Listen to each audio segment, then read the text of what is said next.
Next है आपका bio fertiliser.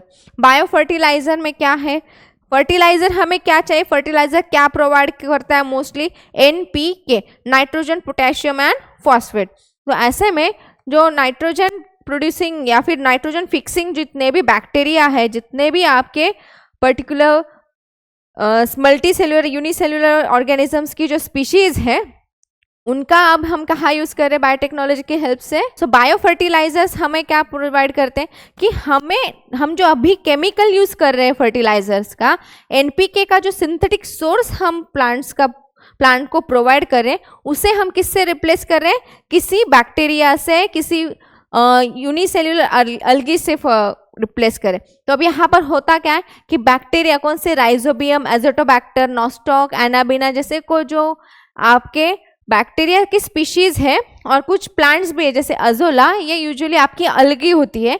तो इनको आप कहाँ पर इंट्रोड्यूस करें, सॉइल वगैरह है, सॉलिड फॉर्म में आप इनको बनाओ, उनका कल्चर करो और उसे सॉइल में डाल दो। अब ये सॉइल में अपने क्या करेंगे, ग्रोथ करेंगे, और ग्रोथ करने की वजह से अब होगा क्या कि सॉइल की जो क्वालिटी है वो बढ़ेगी। कैसे बढ़ेगी, तो ये जो बैक्टीरिया है, ये जो अलगी है, इसकी स्पेशलिटी क्या है कि ये क्या कर सकते हैं, जो एनवायरनमेंट में नाइट्रोजन है उससे फिक्स करेंगे यानी कि क्या कि जो प्लांट्स है वो नेचुरल अपना जो नाइट्रोजन प्रोवाइड होता है उसको डायरेक्टली यूटिलाइज नहीं कर सकते। तो ऐसे में जो नाइट्रोजन नेचुरल प्रेजेंट है उसे नाइट्रोजन साइकिल से गुजर कर फिर नाइट्रोजनेज वगैरह जो नाइट्रिक ऑक्साइड वगैरह है उसके फॉर्म में उस पर्टिकुलर प्लांट को वो नाइट्रोजन अवेलेबल करके देंगे। लेकिन इनका नंबर यूजुअली कम होता है। ये आपको नेचुरली अगर आपको ये पर्टिकुलर बैक्टीरिया या फिर ये जो आपकी algae वो देखना हो तो आप कहाँ पर सिर्फ देख सकते हो, जो लेग्यूमिनस प्लांट्स हैं जैसे ग्राउंडनट्स वगैरह, सिर्फ उन्हीं में ये प्रेजेंट होती है, बाकी नेचुरली किसी में नहीं प्रेजेंट होती। तो ऐसे में अगर आपको फिर प्लांट्स की वैरायटी या फिर प्लांट्स को, सारे ही प्लांट्स को आपको NPK प्रोवाइड करना हो या फिर नाइट्रोजन फिक्स करके देना, तो ऐसे में आप फिर ये जो राइजोबियम, एजोबैक्टर और नॉस्टॉक, एनाबिना है, इनकी ज़्यादा से ज़्यादा क्या करेंगे, फिर हम प्रोडक्शन करेंगे, उसको फिर हम as a bio fertiliser farmers को अवेलेबल करके देंगे। अब सिर्फ लेग्यूमिनस प्लांट्स को ही नहीं बल्कि सभी प्लांट्स को अब क्या मिलने लगेगा, वो न्यूट्रिशन मिलने लगेगा, उनको नेचुरली नाइट्रोजन फिक्स करके मिलेगा। अब यहाँ पर आर्टिफिशियली या फिर सिंथेटिक नाइट्रोजन और फॉस्फेट वगैरह डालने की आपको ज़रूरत है क्या, नहीं। जो फॉस्फेट सोल्यूबलाइजिंग जो एबिलिटी है इन जो प्लांट्स के पास और बैक्टीरिया के पास है वो अब क्या होगी, बढ़ने की वजह से फिर सॉइल में जो ये ऑर्गेनिजम्स ग्रो कर रहे थे वो अपना काम ज़्यादा से ज़्यादा कर पाएंगे। Next is animal husbandry. Animal husbandry में अब इसका यूज़ कैसे हो सकता है, राइट, कैसे हो सकता है, आपको कुछ आइडिया है? तो वहाँ पर अगर आपको बायोटेक्नोलॉजी के पॉइंट ऑफ व्यू से अगर कुछ देखना हो तो एनिमल हस्बेंड्री में आर्टिफिशियल जो इंसेमिनेशन या फिर एम्ब्रियो ट्रांसफ़र है, ये टेक्निक ज़्यादा यूज़ होती है, ये मेथड्स यूज़ होते हैं। यानी कि क्या कि आपको जो बेस्ट वैरायटीज़ के आपके जो मिल्क प्रोड्यूसिंग बफेलो हो या फिर काव हो, ऐसे ज़्यादा से ज़्यादा मिल्क प्रोड्यूस करने वाले आप स्पीशीज़ लो, राइट, उन स्पीशीज़ का या फिर उससे आप जीन एक्सट्रैक्ट करो कि जो ज़्यादा से ज़्यादा मिल्क प्रोड्यूस करवाने के लिए रिस्पॉन्सिबल है। तो ऐसे जीन्स को आप नॉर्मल अपनी जो रेगुलर जो काउज है उनके बॉडी के अंदर डालो, राइट, इंटीग्रेट करो, वहाँ से भी फिर नई वैरायटी ऑफ काउ, आप जो गिर गाय वगैरह आपने कहीं सुना होगा, तो राइट, ऐसे गाय जो है वो कैसे hybrid varieties of cows and buffalo वगैरह है। तो अभी कमर्शियल जो फार्मिंग में ज़्यादा से ज़्यादा बच्चे इन्वॉल्व है या फिर जिनके पेरेंट्स या फैमिली मेम्बर्स इस एक्टिविटी में इन्वॉल्व है, उनके घरों में होगा कि उनके जो बफेलो या फिर काव है बहुत ज़्यादा मिल्क प्रोड्यूस करती है, तो वो हाइब्रिड वैरायटी है, राइट। तो ऐसे में ये हाइब्रिड वैरायटीज़ बनी कैसे, तो इसी टेक्निक के मदद से बनी।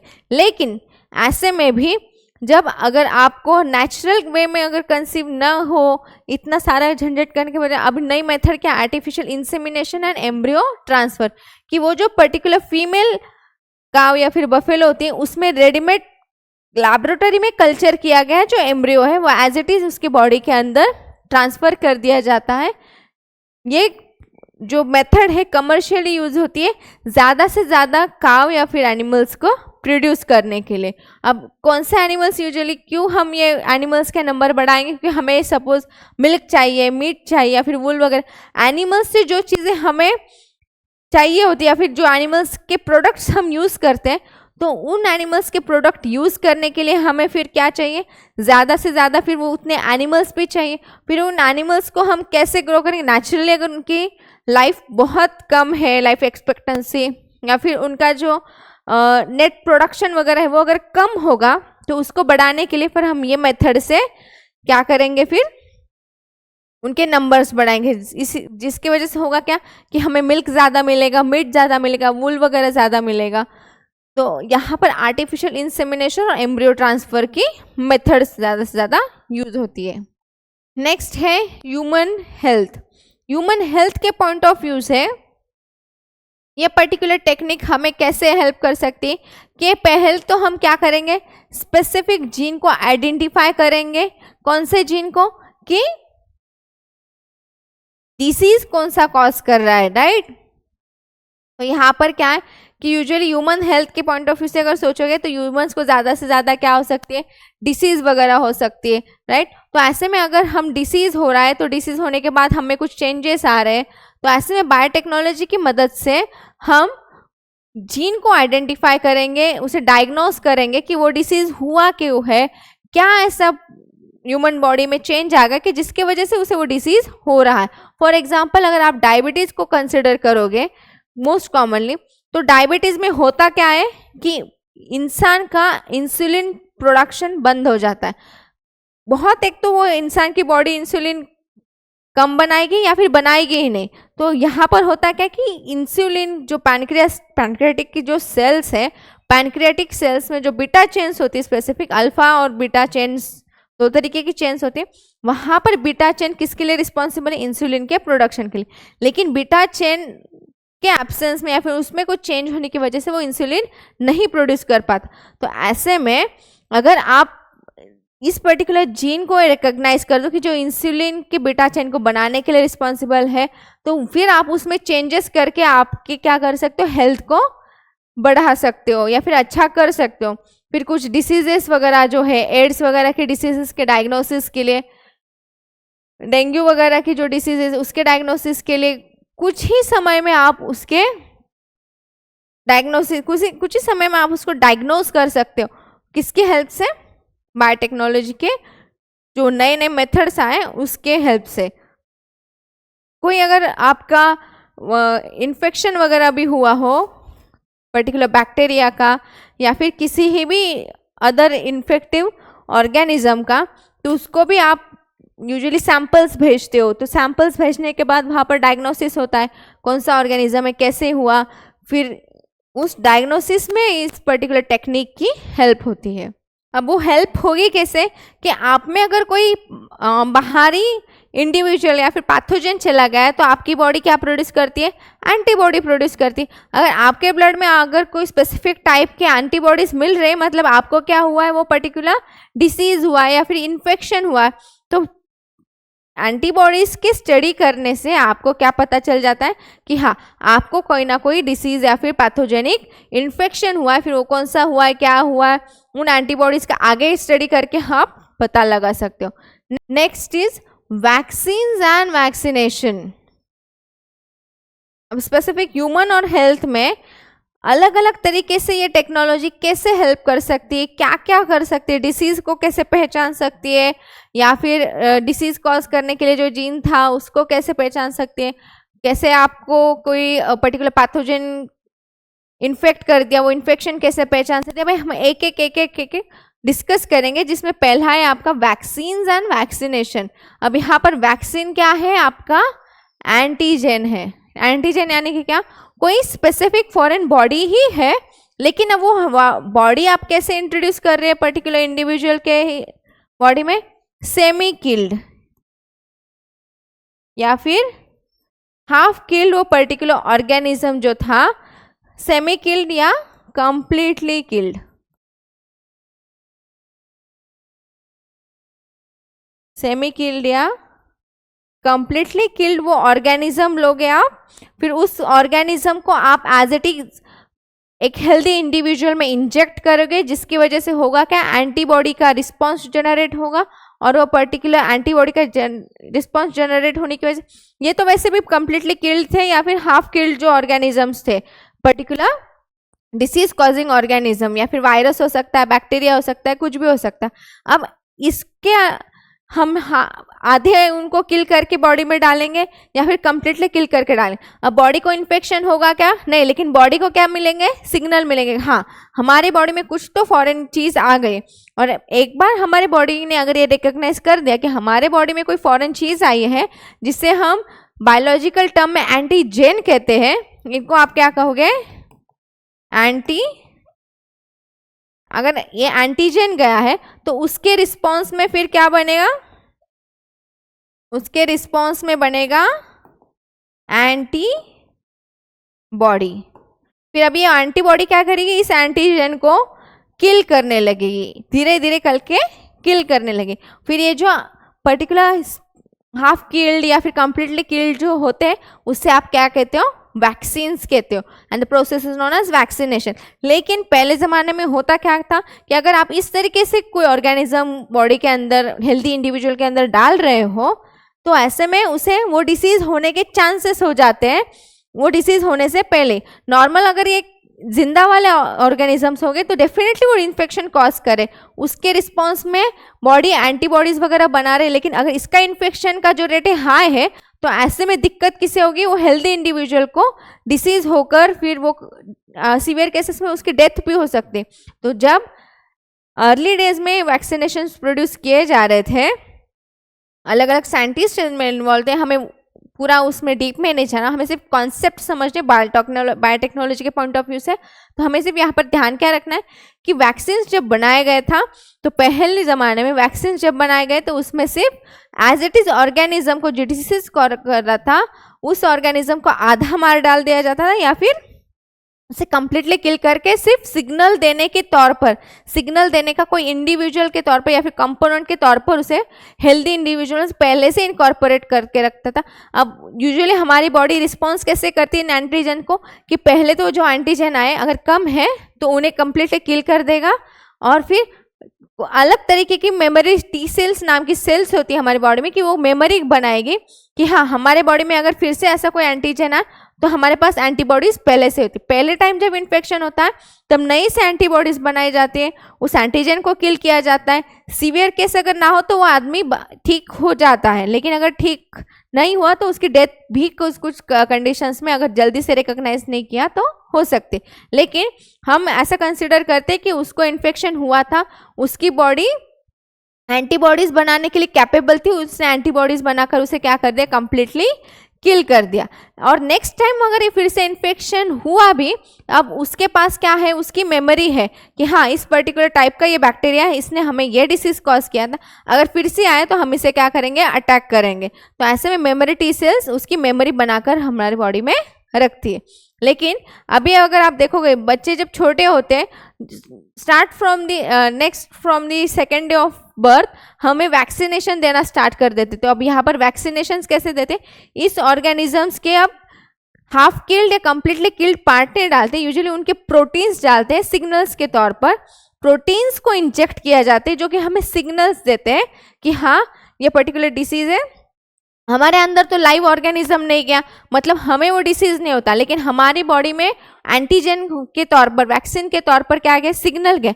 तो हमारी बॉडी उसके खिलाफ बहुत ज़्यादा एंटीबॉडीज पहले से ही बना के रखती है। हमारी जो इम्यून सिस्टम है उसके पास खुद की फिर आर्मी रेडी ही रहती है कि अगर सच में हमें इन फ्यूचर कभी वो पर्टिकुलर इन्फेक्शन रियल ऑर्गेनिज्म से हुआ भी, तो हमारे पास उसका पार्ट, थोड़ा सा पार्ट बॉडी के पास भेजा गया था वैक्सीन के तौर पर, हमारे पास आर्मी उसके खिलाफ तो रेडी हो थी। तो जैसे ही हमारा रियल ऑर्गेनिज्म या पैथोजन एंट्री करेगा, उसी पर ये सारी आर्मी जो है आपकी इम्यून सेल्स की, वो अटैक कर देगी और क्या करेगी, उस पर्टिकुलर पैथोजन को किल कर देगी। मतलब होगा क्या कि हमें वो पर्टिकुलर डिसीज होगा ही नहीं। इसलिए वैक्सीनेशंस यूजुअली हमें दिए जाते हैं कि हमें वो पर्टिकुलर ऑर्गेनिज्म जब इन्फेक्ट करेगा तो हम उसके इन्फेक्शन ना हो, इसीलिए। लेकिन जब ये पार्शियली किल्ड या फिर कंप्लीटली किल्ड ऑर्गेनिजम्स पहले डाले जाते थे तो मोस्ट ऑफ द केसेस में होता क्या कि वो इंडिविजुअल को डिसीज हो ही जाता था, नॉर्मल इंडिविजुअल को डिसीज हो जाता था। मतलब हम उसकी हेल्प करने गए, हम उसे बचाने गए, लेकिन हुआ क्या कि उसी को डिसीज हो गया, ये पार्शियली किल्ड और कंप्लीटली किल्ड ऑर्गेनिज्म की वजह से। तो ऐसे रिस्क ही नहीं लिया जाता। अभी सिर्फ यूजुअली उनके प्रोटीन्स है, स्पेसिफिक प्रोटीन्स कि जो वो डिसीज कॉज करेंगे, उन स्पेसिफिक प्रोटीन्स को बायोटेक्नोलॉजी के टेक्निक से एक्सट्रैक्ट किया जाता है और उससे फिर वैक्सीन बनाकर उसे इंजेक्ट किया जाता है नॉर्मल इंडिविजुअल्स में, जिससे कि अब सिर्फ सिग्नल्स के बॉडी को कि हाँ ये एंटीजन आए या फिर ये पैथोजन आए हैं, लेकिन वो डिसीज नहीं कॉज कर पाते। सिर्फ सिग्नल भेजना था, क्योंकि हमारी बॉडी को क्या बनाने के लिए मजबूर करना था, एंटीबॉडीज, क्योंकि जब फ्यूचर में अब रियल में वो पैथोजन आएगा तो वो इन्फेक्ट ना कर पाए, उससे पहले उसकी डेथ हो जाए। कॉमनली एक एडिबल वैक्सीन की भी कॉन्सेप्ट आ गई है। एडिबल वैक्सीन यानी कि क्या है, आप वैक्सीन जो है वो खा सकते हो। आज तक हमने सिर्फ वैक्सीन को इंजेक्शन के फॉर्म में सिर्फ लिया ही है, लेकिन अभी जो नए ट्रांसजेनिक पोटैटोज है जिसमें क्या है कि विब्रियो कोलेरा और इस्चर्शिया कोलाई के जो पर्टिकुलर डिसीज कॉजिंग जो एबिलिटी थी इन दो ऑर्गेनिज्म से या दो बैक्टीरिया से जो डिजीज हो रहा था विब्रियो कोलेरी और इस्चर्शिया कोलाई से, इसके अगेंस्ट हमें क्या कर दिया जा रहा है, इम्यून रिस्पॉन्स क्रिएट किया जा रहा है कि अब यहाँ पर वैरायटी कौन सी यूज, मतलब ट्रांसजेनिक पोटैटो बनाएंगे। ट्रांसजेनिक पोटैटो यानी क्या है, तो वो प्लांट ही है, तो वो पोटैटो है, नॉर्मल पोटैटो, लेकिन उनमें अब एबिलिटी क्या है, वैक्सीन जैसा वो काम कर रहे हैं कि जब हम वो कंज्यूम कर रहे हैं तो हमें जो हार्मफुल बैक्टीरिया है उनको वो किल कर पा रहे हैं, राइट। इसमें करते क्या है, लोग अंडरस्टैंड करने की कोशिश करेंगे कि अब ये जो पर्टिकुलर जीन है, हम इस जीन को पहले आइसोलेट करेंगे कि जो ह्यूमंस में क्या कॉज कर रहा था, डिसीज कॉज कर रहा था। सो डिसीज कॉजिंग जो पर्टिकुलर ये विब्रियो कोलेरी था या फिर इस्चर्शिया कोलाई था, तो इन ऑर्गेनिज्म से हमने डिसीज कॉजिंग जीन को आइसोलेट किया, यानी कि ये पर्टिकुलर डीएनए के सेगमेंट से वो जीन को आइसोलेट किया, उसे डाला किसमें कि जो प्लांट था वो प्लांट में उसे इंटीग्रेट किया। इंटीग्रेट करने की वजह से अब ये प्लांट कैसा बन गया, ट्रांसजेनिक प्लांट। ये प्योर प्लांट रहा क्या, नेचुरल वे में जो प्लांट होता है वो रहा क्या, नहीं, ट्रांसजेनिक हुआ। क्यों, क्योंकि इसके जीन्स में चेंजेस लाए गए, इसके जीन में कौन सा टुकड़ा या फिर कौन से जीन का पार्ट इनकॉर्पोरेट कर दिया गया, जो कि डिजायर्ड जीन था। डिजायर्ड जीन क्या था कि इन बैक्टीरियाज को किल करने वाला जीन था, ठीक है। अब इससे इन वायरसेस से उस और पर्टिकुलर पोटैटोज को क्या कर दिया गया, इन्फेक्ट कर दिया गया। इन्फेक्ट करके फिर उससे एक पूरा नया प्लांट डेवलप कर दिया गया वो छोटे लीफ से। अब हमें कंप्लीटली एक नया प्लांट कैसा मिला, ये कंप्लीटली ट्रांसजेनिक था। इसमें कैसी कैपेबिलिटीज थी, इन पर्टिकुलर जो बैक्टीरियाज थे उनको किल करने की एबिलिटी थी। और ये जो हम जिन जो इनकॉर्पोरेट कर रहे हैं उसके लिए हम क्या यूज कर रहे हैं, वायरस यूज कर रहे हैं, क्योंकि वायरसेस की मेन प्रॉपर्टी क्या है कि वो इन्फेक्ट कर सकते, किसी को भी इन्फेक्ट कर सकते। वायरसेस बैक्टीरिया को भी इन्फेक्ट कर सकते हैं, एनिमल्स को इन्फेक्ट कर सकते हैं, वो प्लांट को इन्फेक्ट कर सकते हैं। वायरसेस किसी को नहीं छोड़ा जिसे वो इन्फेक्ट ना कर सके, राइट।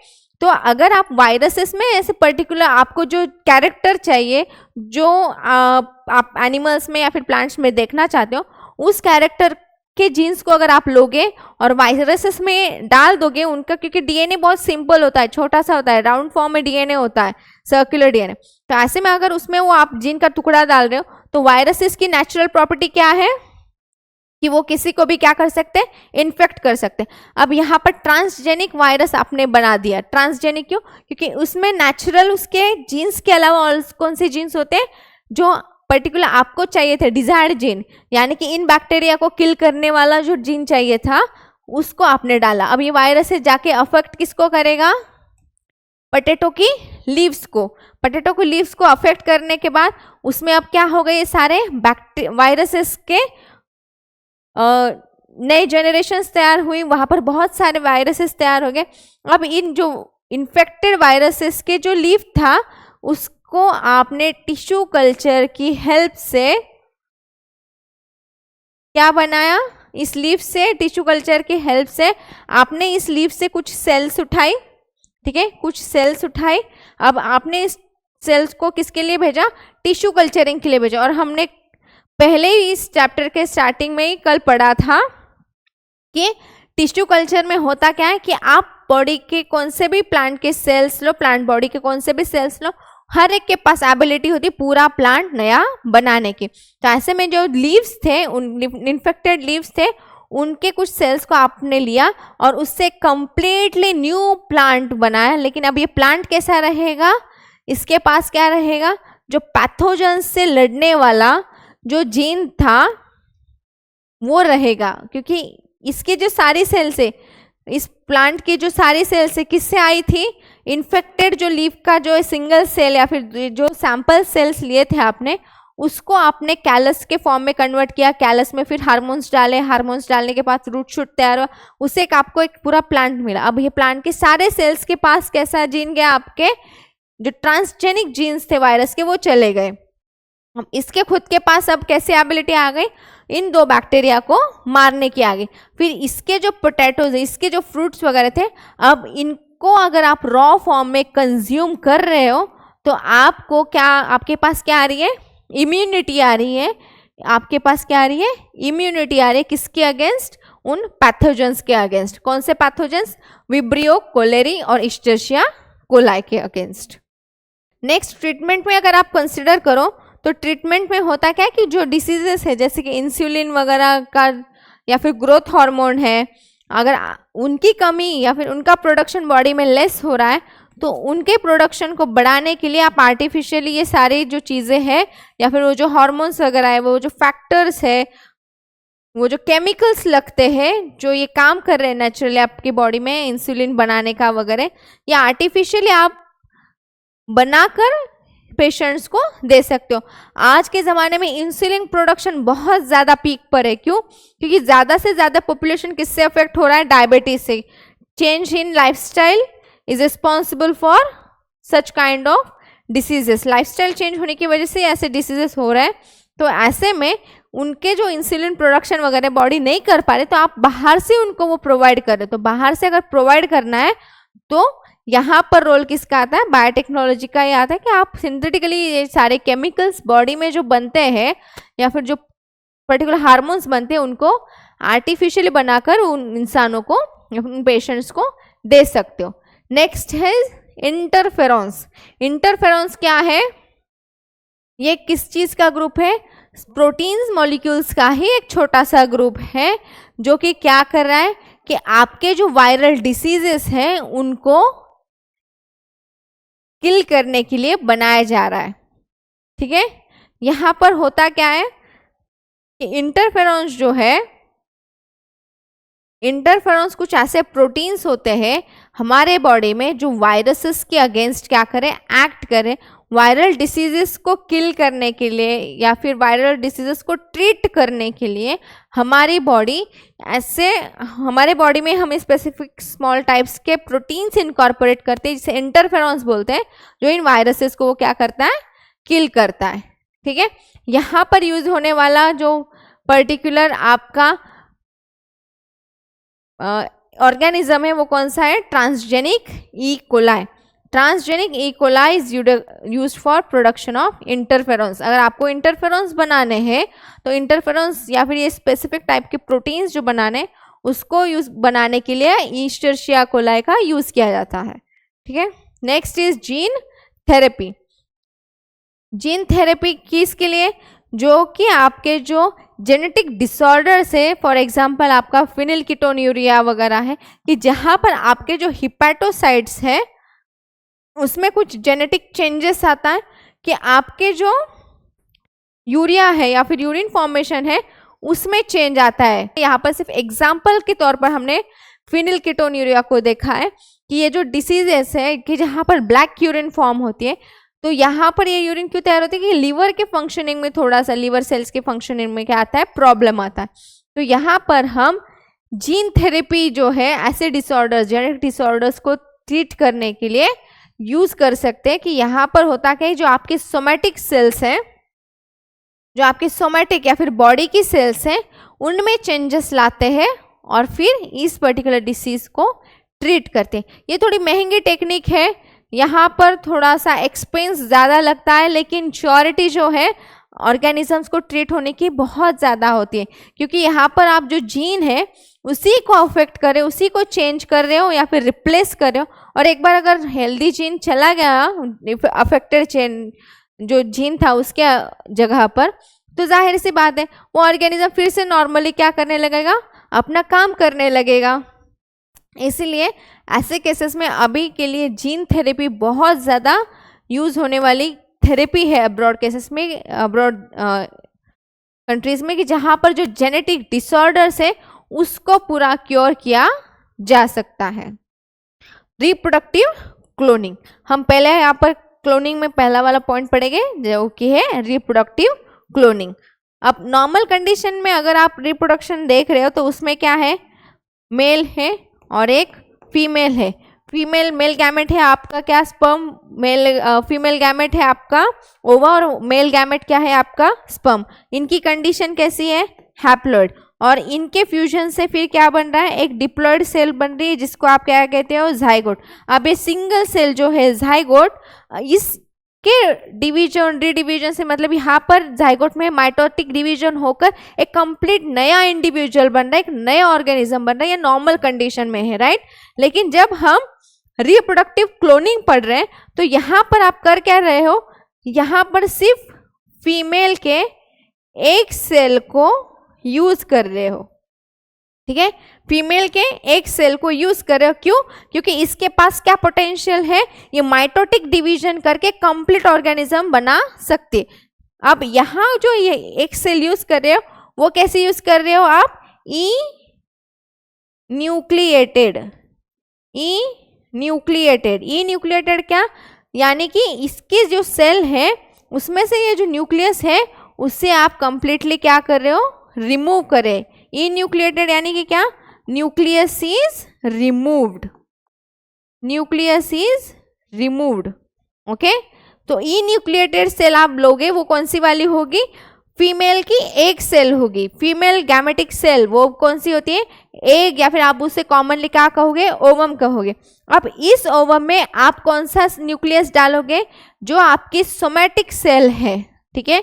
सोमैटिक सेल यानी कि क्या, फॉर एग्जाम्पल मेरी बॉडी में से सपोज जो स्किन थी, स्किन की जो सेल थी, मेरे बॉडी की कौन सी भी बॉडी सेल आप उठा सकते हो। हमने एग्जाम्पल के तौर पर स्किन कंसिडर किया, स्किन के सेल में से मैंने क्या निकाला, आप न्यूक्लियस निकाला, ठीक है, न्यूक्लियस निकाला, और उसको मैंने किसके अंदर डाल दिया, किसके अंदर डाला, ये जो ई न्यूक्लिएटेड एक सेल थी इसके अंदर अब मैंने क्या डाल दिया, मेरे बॉडी वाले न्यूक्लियस को डाल दिया, ठीक है।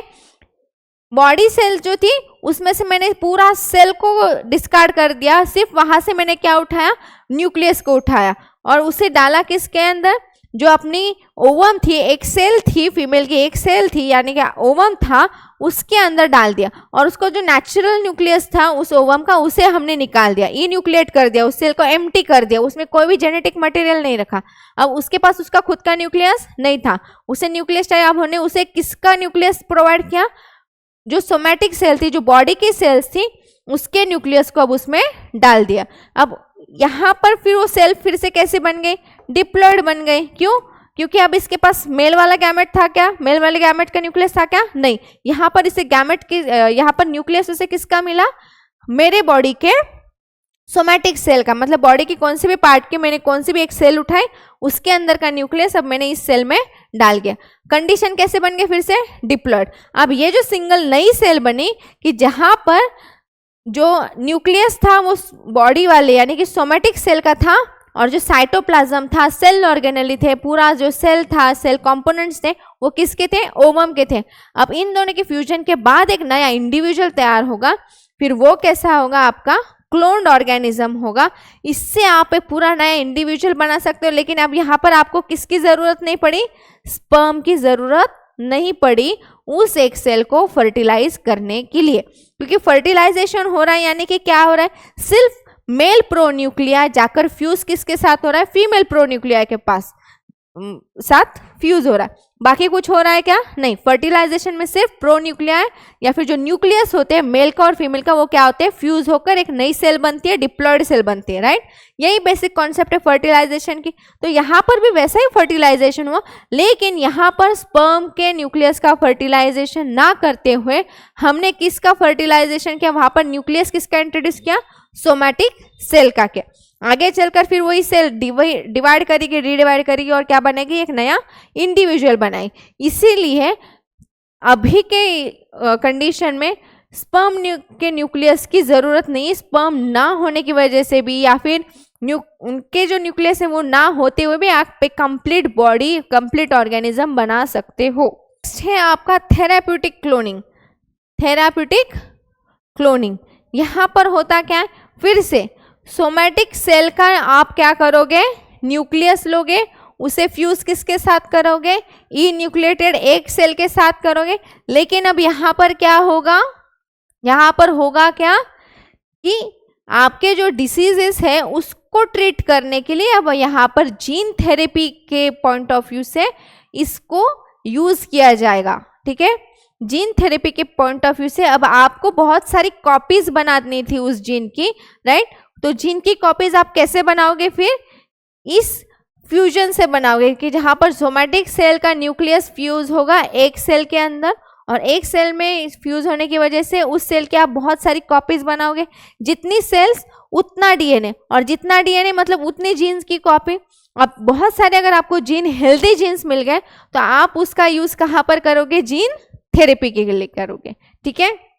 नेक्स्ट है कि अगर आपको कोई हेरिडिटरी डिसीज हुआ है, कोई आपको अगर जेनेटिक डिसीज हुआ है, कोई हेरिडिटरी डिसीज है जो आपके एंसेस्टर से चला आ रहा है, वो आप में भी आ गया, आप में भी वो जीन्स आ गए, आपको भी वो डिसीज हो सकता है या फिर होने वाला है, तो ऐसे में भी आप वहाँ पर हेल्दी जीन को इनकॉर्पोरेट करने के लिए जेनेटिक लेवल पर जाकर आप ये जीन थेरेपी का यूज़ करके वहाँ पर क्लोनिंग करके नई कॉपीज बना लो जीन की बहुत सारी, और फिर उसे रिप्लेस किससे कर दो, जो हेरिडिटी से पास हुए आपके पास डिसीज कॉजिंग जीन्स है उसके साथ हेल्दी जीन्स को रिप्लेस कर दो। जीन थेरेपी में इसका यूज हो रहा है। नेक्स्ट है आपका इंडस्ट्रियल प्रोडक्ट या फिर वाइट बायोटेक्नोलॉजी की, जहाँ पर आप इंडस्ट्रियल कोई जो प्रोडक्ट्स है जैसे कि अल्कोहल है, आप ईस्ट वगैरह के फर्मेंटेशन से जो अल्कोहल वगैरह बना रहे हो उसके मास प्रोडक्शन के लिए आप इस पर्टिकुलर टेक्निक का यूज कर सकते हो, जो कि लेस एक्सपेंसिव है, लेस एक्सपेंसिव है, और आप यहाँ पर ट्रांसजेनिक ईस्ट करके कम समय में वो ईस्ट का फर्मेंटेशन का रेट बढ़ा सकते हो। मतलब जो नॉर्मल ईस्ट फर्मेंटेशन आधा घंटा ले रहा था, आप बायोटेक्नोलॉजी की मदद से उसके जीन में चेंजेस लाओ, उसका जेनेटिक मॉडिफिकेशन कर दो। जेनेटिक मॉडिफिकेशन करने की वजह से अब जो आधा घंटा ईस्ट फर्मेंटेशन के लिए लगा रहा था, अब वो 10 घंटे में आपका क्या करके दे रहा है, फर्मेंटेशन करके प्रोडक्ट्स बना दे रहा है। अब अगर फर्मेंटेशन जल्दी होगा तो प्रोडक्शन की आगे की प्रोसेस भी जल्दी जल्दी होगी। तो ऐसे में अगर आपको अल्कोहल वगैरह बनाना होगा, मास प्रोडक्शन अगर आप अल्कोहल का कर रहे हो, तो ऐसे में अगर फर्मेंटेशन ही फास्ट हो गया तो जाहिर सी बात है अल्कोहल प्रोडक्शन भी क्या हो जाएगा, फास्ट हो जाएगा। Next is environment and biotechnology. हमने कल के चैप्टर में पढ़ा ही था कि जो हमारा एनवायरनमेंट वगैरह है उसके यूज के लिए हम क्या कर रहे हैं, बहुत सारे माइक्रो ऑर्गेनिजम्स वगैरह यूज कर रहे हैं। अलग अलग माइक्रो ऑर्गेनिजम्स का यूज करके हम अलग अलग जो एनवायरनमेंट के जो इश्यूज है उसे सॉल्व करने की कोशिश करें। जैसे कि ऑयल स्पिलिंग के लिए हो गए, हमारा जो डेयरी प्रोडक्ट्स बनाने के लिए जो हम बहुत सारे माइक्रो ऑर्गेनिजम्स वगैरह यूज कर रहे हैं, राइट। तो ऐसे में बायोटेक्नोलॉजी और एनवायरनमेंट कैसे साथ में जा सकते हैं वो हम थोड़ा सा डिस्कस करेंगे। सीवेज वेस्ट मैनेजमेंट जो है, सीवेज और सॉलिड वेस्ट जो है जो नेचुरल बॉडीज में छोड़ा जाता था, उससे होता क्या था कि वो एक ऑर्गेनिक जो आपकी मैटर है, ऑर्गेनिक मैटर का एक बहुत बड़ा सोर्स हुआ करता था सीवेज वेस्ट। तो ऐसे में वो सीवेज वेस्ट या फिर ये जो ऑर्गेनिक मैटर है ऑक्सीडाइज होके आपके डिजॉल्व्ड ऑक्सीजन को क्या कर रहा था, वाटर बॉडीज में जब ये सीवेज वेस्ट जाता था तो जाने के बाद ये रिवर में ऑर्गेनिक वेस्ट जो है ऑक्सीडाइज होता था, जिसके वजह से जो डिजॉल्व्ड ऑक्सीजन है उसका नंबर क्या होता था, कम होता था। क्यों? क्योंकि ऑक्सीडेशन के लिए आपको एक ऑक्सीजन मॉलिक्यूल वगैरह लगता है, ऑक्सीजन मॉलिक्यूल लगता है, फिर हाइड्रोजन रिलीज होता है। अगर वाटर में प्रेजेंट अगर ऑक्सीजन ही यूटिलाइज कर दिया गया तो वहां पर फिर होगा क्या कि जो एक्वेटिक इकोसिस्टम में रहने वाले जो ऑर्गेनिजम्स है उनको ऑक्सीजन मिलेगा क्या? नहीं मिलेगा। तो ऐसे में अगर आप कोई माइक्रोबियल टेक्निक, कोई ऐसे स्पेसिफिक माइक्रोब्स का प्रोडक्शन कर रहे हो लार्ज नंबर पर, कि जो ये पर्टिकुलर सीवेज को ही जल्दी खत्म कर डाले, जिसके वजह से जो बायोलॉजिकल ऑक्सीजन डिमांड है वो वाटर की ना बढ़े, तो कितना बेस्ट रहेगा, राइट? तो ऐसे में ये माइक्रोब्स का लार्ज स्केल पर प्रोडक्शन जो है वो किया जाता है इस ऑर्गेनिक वेस्ट को कन्वर्ट करने के लिए या फिर उस ऑर्गेनिक वेस्ट को ट्रीट करने के लिए। यानी कि आपका क्या है, सीवेज वगैरह वो भी ऑर्गेनिक वेस्ट ही तो है, लेकिन उसका ज़्यादा प्रोडक्शन होने की वजह से फिर उसका क्या हो रहा है, किसी भी चीज़ की ज़्यादा अगर हो तो वो कुछ ना कुछ हार्म कॉज करता ही करता है। तो ऐसे में उसको ट्रीट करने के लिए उसे किल करने वाले या फिर उसे कंज्यूम करने वाले आप माइक्रोब्स का नंबर बढ़ाओ। माइक्रोब्स का नंबर अगर बढ़ाना है, अगर आप उनके जीन्स में मॉडिफिकेशन कर रहे हो बायोटेक्नोलॉजी की मदद से, तो वो जल्दी जल्दी रिप्रोड्यूस कर पाएंगे। जल्दी रिप्रोड्यूस किया मतलब उनके नंबर्स बढ़ेंगे, नंबर बढ़ा मतलब ऑर्गेनिक वेस्ट भी जल्दी ट्रीट हो गया। नेक्स्ट है bio remediation. Biopesticide, bio fertiliser, biosensors वगैरह अगर आपको बनाने हैं, उनका अगर प्रोडक्शन करना है, तो वहां पर आप क्या यूज कर सकते हो, ये बायोलॉजिकल मेथड्स यूज करते हो। अब बायो रेमिडिएशन क्या है पहले तो वो समझ लो। बायो रेमिडिएशन एक ऐसी मेथड है कि जहां पर जो भी टॉक्सिन्स थे, कोई पर्टिकुलर मेटल हो, मेटल आयन हो या फिर कोई दूसरा छोटा मोटा टॉक्सिन हो, उस टॉक्सिन को एक तो एब्जॉर्ब कर लो या फिर उसे कंप्लीटली डिस्ट्रक्ट कर दो नेचुरल वे में, उसे आप क्या कहोगे, बायो रेमिडिएशन। बायो क्यों? क्योंकि यहाँ पर कोई ऑर्गेनिज्म आ रहा है, वो ऑर्गेनिज्म क्या कर रहा है, बायो रेमिडिएशन, या फिर उस पर्टिकुलर टॉक्सिन को कंज्यूम कर रहा है या फिर पूरा डिग्रेड कर दे रहा है। एक तो वो क्या करेगा, एब्जॉर्ब करके खुद को यूज कर लेगा या फिर उसे कंप्लीटली डिग्रेड कर देगा। और ये कैपेबिलिटीज किसके पास है, हमने पहले ही पढ़ा था, जैसे कि सुडोमोनास की जो कुछ स्पीशीज है वो क्या कर रही है, हाइड्रोकार्बन और ऑयल पोल्यूटेंट्स को क्या कर रही है, सॉइल और वाटर में से निकाल दे रही। यहाँ पर अगर प्लांट्स यूज कर रहे हो तो वो क्या होता है, फाइटो रेमिडिएशन। यानी कि कुछ अगर प्लांट्स की वैरायटीज है कि जो टॉक्सिन्स को कंज्यूम या फिर डिग्रेड करने के लिए रोल प्ले करे, तो वो होता है फाइटो रेमिडिएशन। कॉमनली आप बायो रेमिडिएशन कह सकते हैं। क्यों? क्योंकि बायो रेमिडिएशन में एक तो एनिमल्स में आएंगे और प्लांट्स भी आएंगे, लेकिन अगर आप स्पेसिफिक प्लांट को ही पॉइंट आउट कर रहे हो कि हाँ ये पर्टिकुलर प्लांट है जो इन पर्टिकुलर टॉक्सिन्स को डिग्रेड या फिर एब्जॉर्ब कर रहा है, तो आप उसे क्या कहोगे, फाइटो रेमिडिएशन। जिसमें अगर आप ये बैक्टीरिया है जो सुडोमोनास, हमने कल के लेक्चर में देखा था कि वो क्या कर रहा है, हाइड्रोकार्बन्स और जो ऑयल की जो ऑयल स्पिलेज हुआ था आपके वाटर के बॉडी के ऊपर, उसको कंप्लीटली क्या कर रहे हैं, कंज्यूम कर गए। क्योंकि उस ऑयल के पास क्या होते हैं, बहुत सारे पायरिडिन्स के रिंग होते हैं, उन पायरिडिन्स का यूज करके वो खुद के क्या कर रहे हैं, खुद के यूज के लिए उसे यूटिलाइज कर रहा है। तो हमारा फायदा क्या हुआ, ऑयल स्पिल जो था वो सारा कंज्यूम हो गया। नेक्स्ट एक स्पेसिफिक टाइप का फर्न नोन एज टेरिस विटाटा। ये क्या कर रहा है, आपके सॉइल का जो आर्सेनिक है उसे क्या कर रहा है, एब्सॉर्ब कर रहा है, उसे यूज कर रहा है। ठीक है, टेरिस विटाटा नाम का जो पर्टिकुलर फर्न है वो आर्सेनिक को यूज कर रहा है। ठीक है, नेक्स्ट है आपका जो सनफ्लावर है, सनफ्लावर यूरेनियम और आर्सेनिक का यूज करता है, उसको डिग्रेड करते हैं, उसको एब्जॉर्ब करता है। नेक्स्ट है आपका जो मस्टर्ड, वो सिलेनियम को एब्जॉर्ब करने की कैपेबिलिटी रखता है। ठीक है, जेनेटिकली मॉडिफाइड जो आपका इंडियन मस्टर्ड है उसके पास क्या कैपेबिलिटी है कि वो सेलेनियम को सॉइल में से हटाएगा, कैसे, एब्जॉर्ब करके हटाएगा। सनफ्लावर आपके यूरेनियम और आर्सेनिक को एब्जॉर्ब करने की पोटेंशियल रखता है। फर्न जो है टेरिस विटाटा, वो आपको आर्सेनिक का, सिर्फ स्पेसिफिक आर्सेनिक के एब्जॉर्प्शन का कैपेबिलिटी रखता है। डाइनोकोकस रेडियोड्यूरेंस जो है वो आपके रेडिएशन रेजिस्टेंट ऑर्गेनिज्म है। ठीक है, रेडिएशन रेजिस्टेंस ऑर्गेनिज्म, जहां पर इनका यूज रेडिएशन को एब्जॉर्ब करने के लिए यूज होता है। यानी कि क्या, कि कहीं पर अगर रेडियो एक्टिव मटेरियल हो या फिर कहीं रेडियो एक्टिव वेस्ट बहुत ज़्यादा हो, तो इस रेडियो एक्टिव वेस्ट को अगर आपको कंट्रोल में लाना है या उसे कम करना है या उसे कंप्लीटली वहाँ पर कैंसिल करना है, वो कचरे को साफ करना है, रेडियो एक्टिव कचरा वगैरह कुछ अगर हो, तो वहाँ पर आप डायनोकोकस रेडियोड्यूरेंस के जो पर्टिकुलर बैक्टीरियम की स्पीशीज है उसको आप वहाँ पर डाल दो। ठीक है, ये क्या करेगा फिर, अब ये बैक्टीरिया जितना भी रेडियो एक्टिव मटेरियल था, जितना भी रेडियो एक्टिव रेडिएशंस थे, उन सबको वो क्या कर देगा, खत्म कर देगा। ठीक है, देखो ऑर्गेनिजम्स के पास भी रेडियो एक्टिविटी को मतलब इतने हार्मफुल एक्टिविटी को कम करने की कैपेबिलिटी है। कितना यूनिक ये ऑर्गेनिज्म है, ये बैक्टीरिया है डायनोकोकस रेडियोड्यूरेंस, कि आपके रेडिएशंस को ही वो क्या कर रहा है, रेडिएशन कॉज करने वाले जो रेडियो एक्टिव डेब्रिज है उसी को खत्म कर रहा है वो, right.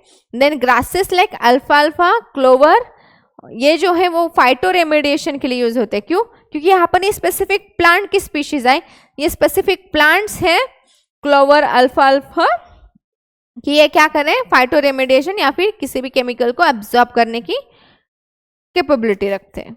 Next is food biotechnology. Food biotechnology यानी कि क्या, कि हमने जो कल पढ़ा था कि अलग अलग माइक्रो ऑर्गेनिजम्स का यूज करके हम बहुत सारे कमर्शियल डेयरी प्रोडक्ट हो या फिर कोई भी बेवरेजेस वगैरह जो बना रहे थे, अब उनके प्रोडक्शन के लिए हम किसका यूज कर रहे हैं, इन पर्टिकुलर टेक्निक्स का यूज कर रहे हैं, कि जहां पर हम इन ऑर्गेनिजम्स को नंबर बढ़ाएंगे या फिर इन ऑर्गेनिजम्स के ऐसे उनमें क्वालिटीज लाएंगे, उनके ट्रांसजेन्स मतलब जीन्स को ही मॉडिफाई कर देंगे ट्रांसजेनिक मेथड के हेल्प से, उसे इस तरीके से जेनेटिकली मॉडिफाई करेंगे कि अब ये जो ब्रेड, चीज़, वाइन, योगर्ट, विनेगर, जो अल्कोहल वगैरह था, उसका जो प्रोडक्शन, मास प्रोडक्शन करना था, अब वो बहुत ज़्यादा हम बढ़ा सकते हैं। क्यों? कि वो ऑर्गेनिज्म जो नेचुरली उसकी जो कैपेसिटी थी उससे जो हम पर्टिकुलर बना रहे थे प्रोडक्ट्स, अब वही ऑर्गेनिजम्स में हम और ज़्यादा स्ट्रेंथ और ज़्यादा उनको जेनेटिकली मॉडिफाई करें कि जिससे कि हमें ये जो पर्टिकुलर प्रोडक्ट्स है वो ज़्यादा से ज़्यादा मिल सके या फिर वो हम उनका प्रोडक्शन ज़्यादा से ज़्यादा कर सकें। Next is DNA fingerprinting. DNA fingerprinting में होता क्या है कि हर एक इंडिविजुअल का, भले वो ट्विन्स ही क्यों ना हो, लेकिन उनके फिंगरप्रिंट कभी भी मैच नहीं होते। ट्विन्स होने के बावजूद वो दिखने में पूरा एक दूसरे के, अगर मोनोजाइगोटिक ट्विन्स है तो दिखने में पूरा एक जैसा रहेंगे, लेकिन अगर आप उनके फिंगरप्रिंट्स पे अगर स्टडी करते हो तो इस दुनिया में ऐसा कोई भी इंडिविजुअल नहीं कि जिसके फिंगरप्रिंट्स एक दूसरे के साथ मैच कर जाए। हर एक इंडिविजुअल अपना एक यूनिक फिंगरप्रिंट रखता है। तो ऐसे में अगर आप ये डीएनए फिंगरप्रिंटिंग की जो टेक्निक है उससे अगर आप यूज कर रहे हो तो आप उस पर्सन की आइडेंटिटी को क्या कर सकते हो, क्रैक कर सकते हो, उस पर्टिकुलर ऑर्गेनिज्म को क्या कर सकते हो, आइडेंटिफाई कर सकते हो। ठीक है, तो यहाँ पर होता क्या है कि अगर क्रिमिनल कोई क्राइम वगैरह अगर हुआ था तो वहाँ पर उसके कोई डीएनए के सैंपल्स वगैरह मिल जाएंगे, राइट। वो यूजुअली फिंगरप्रिंट्स वगैरह उठाते हैं, कभी अगर सीआईडी वगैरह देखा था तो वहाँ पर फिंगरप्रिंट्स उठाते हैं, राइट। तो फिंगरप्रिंट्स उठाकर वहाँ पर उन्हें क्या मिलता है, एक स्पेसिफिक टाइप का उनका उस पर्टिकुलर सस्पेक्ट का वहाँ पर उन्हें डीएनए मिलता था, राइट। जो फिर बाकी के सस्पेक्ट्स थे या फिर विक्टिम वगैरह हुआ करते थे उनके डीएनए के साथ उनकी मैचिंग हुआ करती थी। तो यूजुअली क्राइम में या फिर क्रिमिनल फील्ड में जो है वहाँ पर इसका यूज़ बहुत ज़्यादा हो रहा है। डायग्नोस्टिक के लिए भी यूज़ हो रहा है कि अगर आपको पर्टिकुलर की आइडेंटिटी, पर्टिकुलर इंडिविजुअल की अगर आइडेंटिटी आपको जाननी हो कि ये किसका है, क्या है, इसके एंसेस्टर को या फिर इनका रिलेशन क्या है, वो अगर आप ढूंढने की कोशिश करो तो वहाँ पर वो फिंगरप्रिंट जो है हेल्प करते हैं। वहाँ पर आपको जो बॉडी, सपोज क्राइम सीन पर अगर कोई बॉडी मिली हो या फिर आपको ये फादर या चाइल्ड का रिलेशन जानो, हॉस्पिटल्स में बहुत बार ऐसा हो जाता है कि जो बेबीज है उनका एक्सचेंज वगैरह हो जाता है। तो ऐसे में फिर वो इस पर्टिकुलर पेरेंट का यही बेबी है, ये फिर वो कैसे जानने की कोशिश करेंगे। तो ऐसे में वो बेबीज के फिंगरप्रिंट वो किससे के साथ मैच करने की कोशिश करेंगे, पेरेंट्स के साथ। स्पेसिफिक डीएनए फिंगरप्रिंट में, यानी कि डीएनए वहाँ पर वो मैच हो रहा है कि डीएनए मैच करने की कोशिश करेंगे। अगर वो पर्टिकुलर बेबी का डीएनए उन पेरेंट्स के या फिर उन कपल्स के डीएनए के साथ मैच कर गया तो वो किसका बेबी था, उन्हीं कपल्स का था, राइट। तो ये अगर आपको जानना, उनकी आइडेंटिटी जाननी हो, ऐसे कुछ एग्जाम्पल्स थे कि क्राइम सीन वाला या फिर जो बेबी जो गुम हो गया था उनके रियल पेरेंट्स को ढूंढने का वगैरह। तो ऐसे में आप डीएनए को क्या करोगे, डीएनए की कॉपी बनाकर उसको उनके पेरेंट्स के साथ या फिर जिसके साथ मैच करना है उसके साथ वो आप मैच कर सकते हो, ठीक है। और आपका जो ये डीएनए फिंगरप्रिंटिंग के लिए एक स्पेसिफिक सेंटर है वो कहाँ पर है, हैदराबाद में है, कि रिसर्च सेंटर है कि जहाँ पर ये डीएनए फिंगरप्रिंटिंग पर बहुत ज़्यादा क्या हो रहा है, काम हो रहा है, उस पर रिसर्च की जा रही है, इसके अलग अलग एप्लीकेशंस को स्टडी किया जा रहा है। हमने कल के इसमें ऑयल स्पिलेज का जो एग्जाम्पल देखा था, राइट। तो डॉक्टर आनंद मोहन चक्रवर्ती नाम के जो साइंटिस्ट थे उन्होंने इस पर्टिकुलर ऑयल स्पिलेज को ठीक करने के लिए या फिर उस पर काम करने के लिए एक बैक्टीरिया पर स्टडी किया, मतलब सुडोमोनास की स्पीशीज को स्टडी किया कि जहाँ पर वो पर्टिकुलर बैक्टीरिया मल्टीप्लाई करके उस पर्टिकुलर ऑयल स्पिलेज को क्लीन करने के लिए क्या कर रहा था, कैपेबल था, वो ऑयल स्पिलेज के लिए रिस्पॉन्सिबल हो रहा था। और ये सारा रिसर्च किसने किया, डॉक्टर आनंद मोहन चक्रवर्ती ने।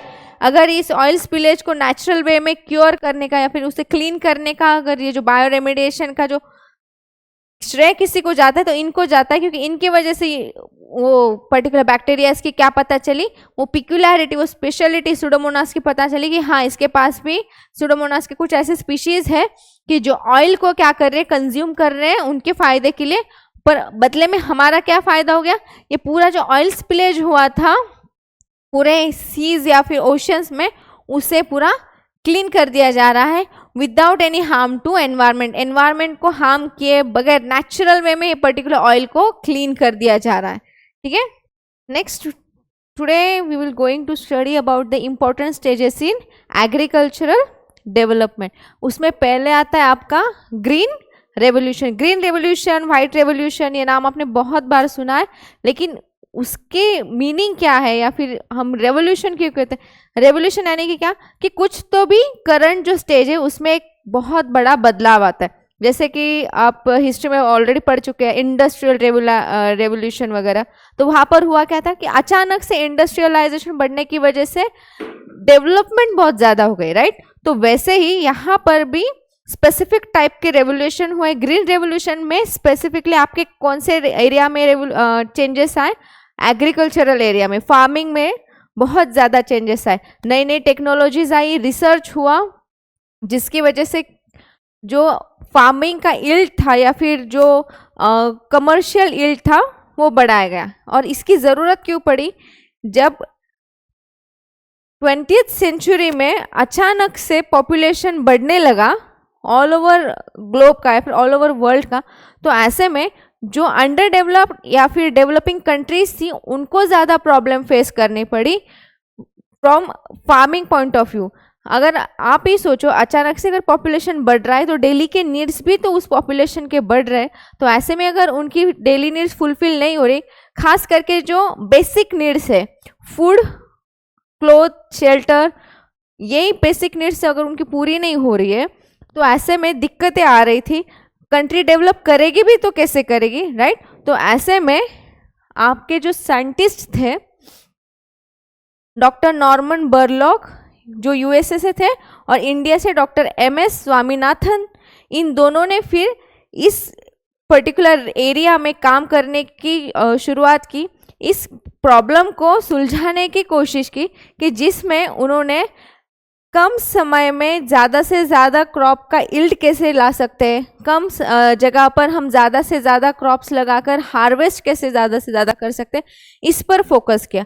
नॉर्मल अगर आप ट्रेडिशनल फार्मिंग देखोगे तो हम स्पेसिफिक क्रॉप स्पेसिफिक सीजन में ही ले सकते थे और उनका जो यील्ड हुआ करता वो भी स्पेसिफिक हुआ करता था। लेकिन रिसर्च एग्रीकल्चरल डिपार्टमेंट में उस एरिया में रिसर्च करने की वजह से हुआ क्या, और रिसर्च करने के लिए इंडिया में से कौन आगे आया था, एमएस स्वामीनाथन। तो उनके एफर्ट्स लेने की वजह से फिर अब जो स्पेसिफिक सीजन में क्रॉप्स हुआ करते थे उनमें बायोटेक्नोलॉजी की हेल्प से जेनेटिक मॉडिफिकेशन करके उनमें जो आपके दूसरे क्रॉप से जो साल भर में आ सकते थे, जिनमें स्ट्रेस रेजिस्टेंस हुआ करता था, जिनमें वाटर की जो रिक्वायरमेंट है वो कम थी, ऐसे प्लांट्स के जीन्स को उठाकर ट्रांस जीन्स बनाए गए वेक्टर की हेल्प से। और वेक्टर कौन हुआ करता था बायोटेक्नोलॉजी में? वायरस यूजुअली वेक्टर का काम करता था। तो ऐसे जो ट्रांस जीन थे ऑर्गेनिज्म के बॉडी में इनपुट करके उनकी जेनेटिक मॉडिफिकेशन करके फिर उन्होंने क्या किया कि अब जो क्रॉप स्पेसिफिक सीजन में आया करता था, जिसको एक स्पेसिफिक क्लाइमेटिक चेंज और जो आपकी न्यूट्रिशनल रिक्वायरमेंट है प्लांट की वो जो स्पेसिफिक हुआ करती, अब उसको चेंज करके उसे साल भर में कल्टीवेट करने की टेक्निक्स ला गए। और ये सारा किसकी मदद से हुआ था? बायोटेक्नोलॉजी के ही हेल्प से हुआ था। ठीक है, इसलिए यहाँ पर ग्रीन रेवोल्यूशन को मेंशन किया गया आपके बायोटेक्नोलॉजी के चैप्टर में कि अचानक से ये जो फार्मिंग फील्ड में, एग्रीकल्चरल फील्ड में चेंजेस आए, जो ड्रास्टिक चेंजेस आने के बाद जो पॉपुलेशन फेस करने वाले प्रॉब्लम्स उनको सॉल्व किया गया। वो क्यों सॉल्व किया गया? क्योंकि साइंस के जो स्पेसिफिक टेक्नोलॉजीज हैं उनको यूज़ करके आपकी सारी हंगर जैसी जो प्रॉब्लम्स थी उसको कंप्लीटली रीड ऑफ किया गया। और इसी के उसके ही बाद फिर इंडिया में कुछ ऐसे इंस्टीट्यूट्स बनी, जैसे कि Indian agricultural research institute new Delhi में है। स्टार्टिंग ये सारे कहाँ से हुए? न्यू दिल्ली से हुई। फिर ऑल ओवर इंडिया ये सारे जो कॉन्सेप्ट्स है, ये सारे जो सेंटर्स थे, हर एक रीजन में अपने अपने इंडिविजुअल बनाए गए। जहाँ से हमारे महाराष्ट्र में से नेशनल सिट्रस रिसर्च इंस्टीट्यूट जो नागपुर में है और नेशनल पोमोग्रेनेट रिसर्च इंस्टीट्यूट जो सोलापुर में है, उनको एस्टैब्लिश किया गया, जो इन स्पेसिफिक प्लांट्स पर ही, जैसे कि पोमोग्रेनेट और सिट्रस फ्रूट में भी कौन सा? ऑरेंज को टारगेट करके उनमें ज़्यादा से ज़्यादा चेंजेस करके कम समय में ज़्यादा यील्ड और साथ ही साथ छोटी ही जगह पर, यूजुअली अगर आप ट्रीज देखोगे तो वो बहुत बड़े होते हैं, उनका जो ग्रोइंग पीरियड है वो भी बहुत ज़्यादा होता है, उनको लगने वाले सारे जो रिक्वायरमेंट्स है, वाटर हो, न्यूट्रिशन, वो भी ज़्यादा है। तो इन सब को घटाकर कम समय में कम जगह पर हम ज़्यादा से ज़्यादा कैसे कल्टीवेशन कर सकते हैं और कल्टीवेशन करके हार्वेस्ट कैसे कर सकते हैं, इस पर फोकस किया गया। नेक्स्ट है आपका व्हाइट रेवोल्यूशन, जो किस पर फोकस करता है? आपके मिल्क प्रोडक्ट्स और मिल्क पर, यानी कि आपका जो डेयरी इंडस्ट्री है उस पर। इंडिया से डॉक्टर वर्गीस कुरियन जो है, जो गुजरात के हैं, उन्होंने गुजरात में इस सारे जो प्लांट था इनका सबसे पहला जो एक माइंडसेट था या फिर जो कोई उनकी आइडिया थी उसको एस्टैब्लिश करके वहाँ पर उन्होंने ये प्रोजेक्ट स्टार्ट किया। उनका क्या कहना था कि ये जो आपका डेयरी प्रोडक्ट है या फिर डेयरी का जो एक आपकी इंडस्ट्री है, वो सिर्फ एक साइड बिजनेस ना रहकर आप उसे बड़े लेवल पर भी देख सकते हो, जिससे एक इंडिया को या फिर कंट्री को इकोनॉमिक गेन भी मिलेगा। और ये जो स्पेसिफिक घरों के लिए ये आपके जो प्रोडक्ट्स रहते थे अब कमर्शियल लेवल पर अवेलेबल कर दे। पहले डेयरी को सिर्फ किसके पॉइंट ऑफ व्यू से? एक खाने के पॉइंट ऑफ व्यू से, या फिर घर में हाँ है कोई एक दो कैटल्स, उसको आप पाल रहे हो, उससे आपको कुछ यील्ड मिल रहा है, उसको आप कंज्यूम करो, बस खाने के पॉइंट ऑफ व्यू से उनको देखा जाता था। लेकिन डेयरी एक बिजनेस भी बन सकती है, ये आइडिया पहले किसके दिमाग में आई थी? डॉक्टर वर्गीस कुरियन ने। फिर उन्होंने इस पर्टिकुलर सेक्टर में वर्कआउट किया, उस पर सोचा, फिर डेयरी के अलग अलग प्रोडक्ट्स बनाए, उनको प्रिजर्वेशन के बारे में सोचा, उसके ऊपर काम किया, उसके ऊपर रिसर्च हुआ, और हाइजीनिकली आप मिल्क को ज़्यादा दिन तक कैसे स्टोर कर सकते हो, उसकी क्वालिटी कैसे बढ़ा सकते हो। आजकल आप देखोगे मार्केट में फुल फैट मिल्क आता है, लो फैट मिल्क आता है, पास्चुराइज मिल्क जो टेट्रा पैक में होता है, तो हाईली पास्चुराइज जिसकी शेल्फ लाइफ 2-2, 3-3 महीने की होती है। मतलब नॉर्मल आप घरों में दूध आज लाते हो तो अगर गर्म नहीं किया तो कल खराब भी हो जाता है, लेकिन ये टेट्रा पैक वाले मिल्क 1-2 महीने से भी ज़्यादा अपना शेल्फ लाइफ दिखाते हैं।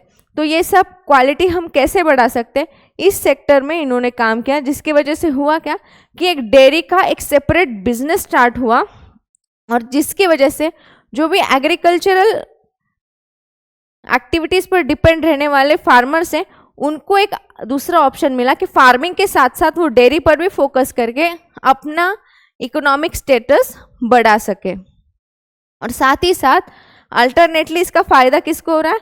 इंडिया की इकोनॉमी को भी उतना ही हो रहा है। ब्लू रेवोल्यूशन, ब्लू रेवोल्यूशन में फोकस किसको किया गया? फिशरीज़ को।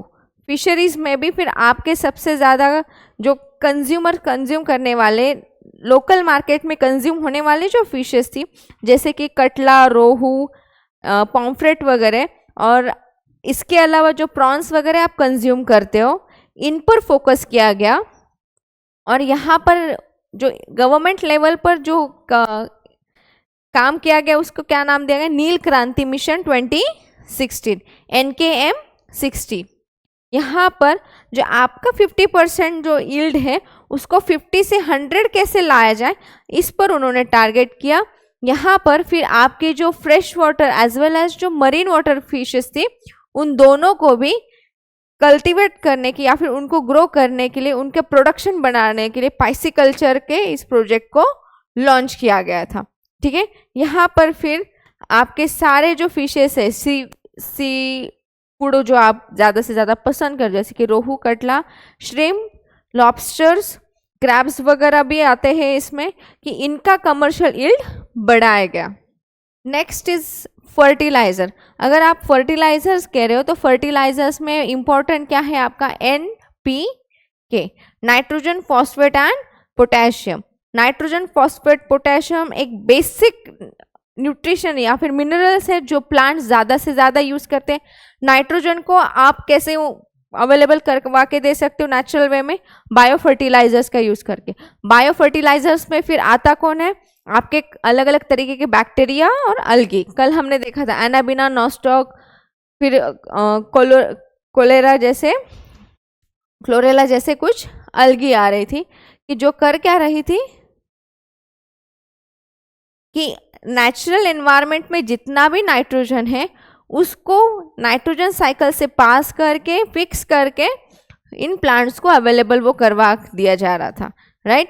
सो नॉर्मली आपकी अगर सॉइल की अपर लेयर देखोगे वो क्या है, वो फर्टाइल है, उसका इस्तेमाल होता है प्लांट्स को ग्रो करने के।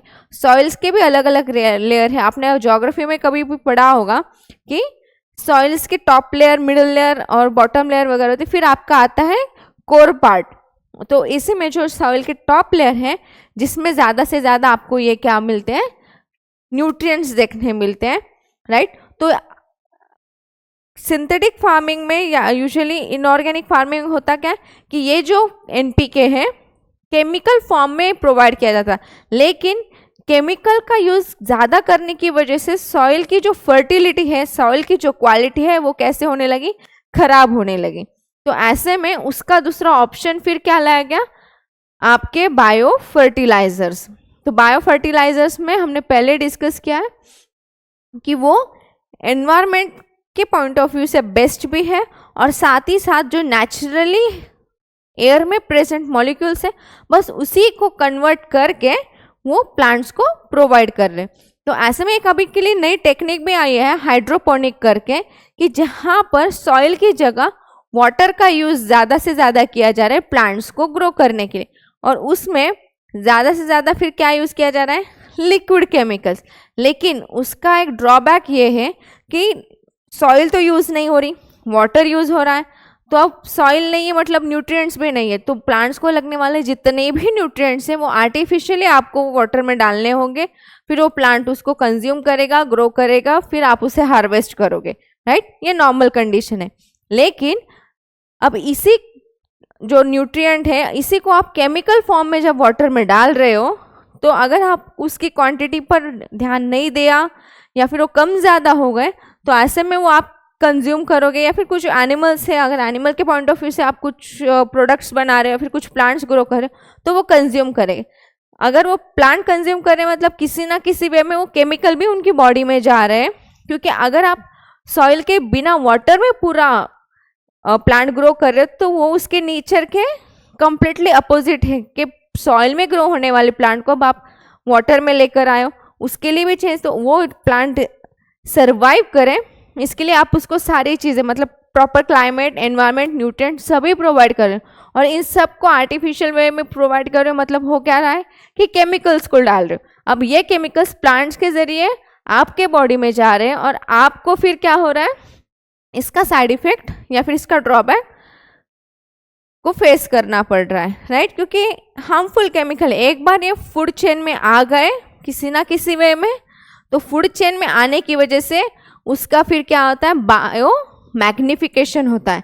बायो मैग्निफिकेशन यानी कि क्या, कि एक पर्टिकुलर जो लेयर है आपका, जब आप स्टडी करते हो वेरियस स्ट्रेटास ऑफ इकोसिस्टम, तो उसमें कंज्यूमर प्रोड्यूसर होता है, फिर कंज्यूमर होता है, फिर टॉप कंज्यूमर आता है। तो प्रोड्यूसर से लेके कंज्यूमर तक जब ये पूरा केमिकल जाता है, पहले प्रोड्यूसर्स के अंदर हो यानी कि प्लांट्स के अंदर, फिर प्लांट्स को कंज्यूमर्स ने कंज्यूम किया, तो वो इंसेक्ट्स हो या फिर कुछ छोटे मोटे एनिमल्स हो, अगर इन एनिमल्स को बड़े एनिमल्स ने या फिर हम ह्यूमंस कुछ एनिमल्स अगर कंज्यूम कर रहे हैं, तो ये एक एक लेयर करके ऊपर आ रहे, टॉप कंज्यूमर तक आ रहे। मतलब पूरी जो आपकी फूड चेन थी, वो सारे फूड चेन के सारे ऑर्गेनिजम्स में अब एक केमिकल फैल चुका है, यानी कि यहाँ पर क्या हुआ, उस पर्टिकुलर केमिकल का बायो मैग्निफिकेशन हुआ, राइट।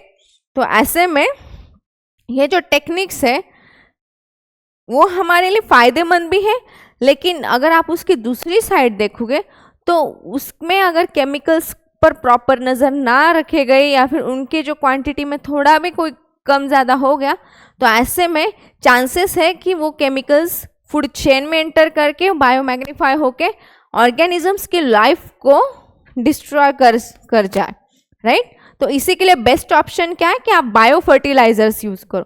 फर्टिलाइजर्स में स्पेसिफिक कौन, बायो फर्टिलाइजर। बायो फर्टिलाइजर्स क्यों, क्योंकि वहाँ पर एनपीके के फॉर्म में जो न्यूट्रिएंट्स दिए जा रहे हैं, उन फॉर्म्स को आप किसी बैक्टीरिया या किसी प्लांट की मदद से उनको वो प्रोवाइड करवा रहे हो।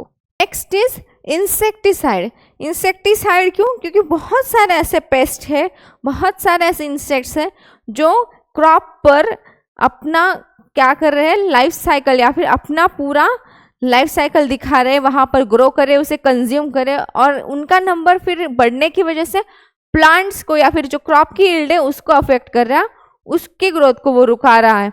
तो ऐसे में इंसेक्टिसाइड्स आए, जब आप इंसेक्टिसाइड्स के हेल्प से उनको कंट्रोल कर रहे हो, तो ऐसे में हो क्या रहा है कि फिर से यहाँ पर केमिकल आए, केमिकल अगेन फूड चेन में एंटर हुआ, और फूड चेन से वहाँ पर वो क्या हुआ, बायो मैग्नीफाई हुआ। लेकिन इसको अगर आप अलग पॉइंट ऑफ व्यू से देखो तो इंसेक्टिवोरस बहुत सारे ऐसे एनिमल्स हैं जो इंसेक्टिवोरस है, जैसे फ्रॉग वगैरह हुआ, कोई बड़े फिर बर्ड्स हुए, राइट। इनको पेस्टिसाइड्स के फॉर्म में यूज़ कर सकते हो। वो कर क्या रहे कि आप ऐसे बर्ड्स के नंबर को बढ़ाओ, या फिर फ्रॉग्स वगैरह अगर स्पेसिफिक सीजन या फिर रीजन में अगर रखो, तो इनका काम ही तो ये फीड ही किसको कर रहे हैं, इंसेक्ट्स को कर रहे हैं। अल्टीमेटली फ्रॉग्स को भी फायदा हो रहा है और आपके क्रॉप को भी। क्यों, क्योंकि क्रॉप के इंसेक्ट्स को ये कंज्यूम कर रहा है, जिससे आपका प्लांट बच गया, और साथ ही साथ फ्रॉग्स को भी क्या मिल गया, फूड मिलने की वजह से उनका भी नंबर ऑप्टिमम रहा, राइट। लेकिन यूजुअली फिर ये पेस्टिसाइड्स पहले के ज़माने में जो केमिकल के फॉर्म में यूज़ किया करते थे, तो वो क्या करते थे, एक तरीके का पॉइजन ही, और एक बार अगर पॉइजन किसी फूड चेन में चला जाए तो उसका बायोमैग्निफिकेशन हो के ह्यूमंस तक आने के लिए ज़्यादा वक्त नहीं लगेगा, और एक बार ह्यूमंस के पास आ गए तो हमें बहुत सारी एन नंबर ऑफ डिसीजेस हो सकती है। ऐसे ही डीडीटी, मैलाथियन और क्लोरोपाइरीफोस नाम के कुछ ऐसे डेंजरस पॉइजनस इंसेक्टिसाइड्स है जिनको अब बैन किया गया है। नेक्स्ट कॉन्सेप्ट आता है आपका ऑर्गेनिक फार्मिंग का। ऑर्गेनिक फार्मिंग में होता क्या है कि लार्ज स्केल पर आपके जो केमिकल पेस्टिसाइड्स यूज़ हुआ करते थे, जो केमिकल फर्टिलाइजर्स यूज़ हुआ करते थे, उनका जो यूज़ है वो मिनिमम करके एक वक्त पर पूरा बैन कर दिया जाता है, और उसको कम्प्लीटली आप रिप्लेस किससे करते हो, बायो फर्टिलाइजर्स से, फिर आपके बायो इंसेक्टिसाइड से, जहाँ पर किसी भी तरीके का कोई भी केमिकल का रोल नहीं आता, नेचुरल वे में उन प्लांट्स को ग्रो किया जा रहा है, जहाँ पर सॉइल की फर्टिलिटी बढ़ाने के लिए आप वर्मी कंपोस्ट यूज़ कर रहे हो, कावडंग वगैरह यूज़ कर रहे हो, पोल्ट्री का जो वेस्ट है उसको यूज़ कर रहे हो, जिससे सॉइल के क्या बढ़ रही, फर्टिलिटी बढ़ रही। और रही बात इंसेक्ट्स की या फिर जो पेस्ट वगैरह है, वहाँ पर अदर ऑर्गेनिजम्स का यूज़ करके आप क्या कर रहे हो, उन क्रॉप्स को बचा रहे हो। और साथ ही साथ जो न्यूट्रिशन आपको प्रोवाइड कर, जो मिनरल्स प्लांट को चाहिए, पोटेशियम, सोडियम जैसे, तो आप उनको प्रोवाइड करने के लिए एनवायरनमेंट में प्रेजेंट जो भी कोई मतलब बैक्टीरिया वगैरह, वो एनवायरनमेंट का ये सारे प्रोडक्ट्स को कंज्यूम करके उसे इन पर्टिकुलर प्लांट्स को प्रोवाइड कर रहे हैं, राइट। यहाँ पर इस तरीके से ऑर्गेनिक फार्मिंग की जाती है। एपीकल्चर, एपीकल्चर यानी कि क्या, कि आपके बीज का कल्चर, जो हनी बीज है उनको आप आर्टिफिशियली कल्चर करोगे, उसे कहोगे, उस कल्चरिंग प्रोसेस को कहोगे एपीकल्चर, कि जहाँ पर बीज का रेयरिंग भी होता है, उनके प्रोडक्ट्स का हार्वेस्टिंग भी होता है, और उनका वेस्ट जो बाय प्रोडक्ट्स बने थे उसका कमर्शियल यूज़ भी किया जाता है। तो नॉर्मल वे में अगर आप बी हाइव देखोगे, तो जब आप हनी एक्सट्रैक्ट, मोस्टली आप हनी बीज को किस पॉइंट ऑफ व्यू से देखते हो, हनी एक्सट्रैक्ट करने के पॉइंट ऑफ व्यू। अगर हनी जब आप एक्सट्रैक्ट करने जाओगे, तो ऐसे में जब हनी एक्सट्रैक्ट करना है तो वहाँ के आपके सारे बीज को हटाना होगा। आप फिर उसको हटाने के लिए क्या करते हो, मोस्टली स्मोक वगैरह तैयार करते हो, तो इससे वो बीज को अफेक्ट होता है, उनको ज़्यादा तकलीफ पहुँचती है। तो ऐसे में आर्टिफिशियल लेवल में अगर आपको उनके प्रोडक्ट्स भी चाहिए और साथ ही साथ बी को हार्म भी ना हो, इसके लिए एक टेक्निक्स लाई गई, कई रिसर्च हुआ, तो उसमें ये पाया गया कि अगर आप स्पेसिफिक बॉक्स के फॉर्म में अगर आप बी हाइव्स बना रहे हो, आर्टिफिशियल हनी कोम अगर बना रहे हो, तो उन बीज को रेडीमेड फॉर्म में होम मिलने की वजह से फिर उनका काम क्या है सिर्फ, और आप रियरिंग भी कर सकते हो। जो क्वीन बी है उसका रियरिंग किया जाता है, वो एक स्पेसिफिक एपीकल्चर की ब्रांच है कि जहाँ पर सिर्फ टारगेट कहाँ पर किया जाता है, रॉयल जेली को बनाने के ऊपर और क्वीन को हार्वेस्ट करने के ऊपर, कि वहाँ पर जो इतने भी एग्स होंगे उनको रॉयल जेली फीड करके बहुत सारे क्वीन बीज को तैयार किया जाता है, और हर एक बी को फिर ऐसे स्पेसिफिक बॉक्स में डाला जाता है, और फिर ये क्वीन बी अपनी पूरी एक कॉलोनी बनाती है, और ये कॉलोनी फिर क्या एक कॉलोनी बनने के बाद अपना क्या बनाती, प्रोडक्ट्स। फिर आप करते क्या हो कि एक सिर्फ सिंगल ऐसे जो हाइव्स होते हैं, सिंगल स्ट्रैंड होते हैं, जहाँ पर रेडीमेड फॉर्म में आपका हनी कॉम है, आपको बस उस सिंगल स्ट्रैंड को निकालना है, वहाँ से सारे बीज को प्रॉपर वे में हल्का स्मोक या फिर अलग अलग टेक्निक से, जहाँ पर वो expert normally without harming the bees, वो उन बीज को थोड़ा दूर करके फिर आप इस पार्ट को आराम से कट कर सकते हो, फिर से इस जो स्टैंड है एम्प्टी किया वो स्टैंड को